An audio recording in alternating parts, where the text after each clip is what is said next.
Here is a question. Read it carefully and think about the answer. Let us solve it step by step. Let us first understand the key concept here. Acid-catalyzed dimerization of isobutylene to methylpropene CH3 to C is equal to CH2 proceeds via a carbocation mechanism.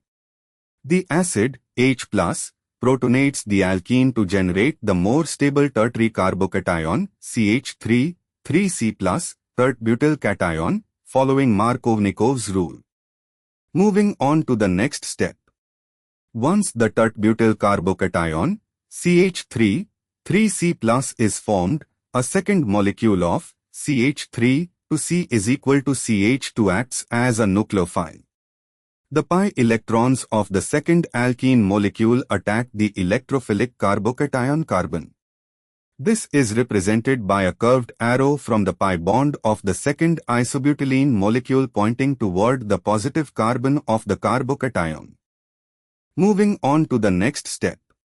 In option A, the curved arrow originates from the pi bond of H to C is equal to C, CH3, 2 and points toward the CH3, 3C plus carbocation. This correctly shows the nucleophilic pi electrons of the alkene attacking the electrophilic carbocation, which is exactly the key C to C bond forming step in the cationic dimerization.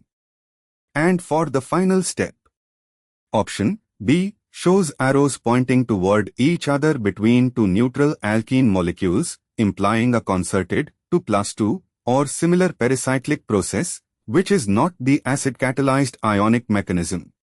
Option C shows electron flow from one alkene into another in a direction inconsistent with attack on a carbocation. It does not depict a carbocation intermediate at all. Option D shows an intramolecular arrow within a single carbocation species suggesting ring closure or hydride shift, which does not represent the intermolecular C to C bond formation step of dimerization. Therefore, the correct answer is A. Therefore, the correct answer is option A.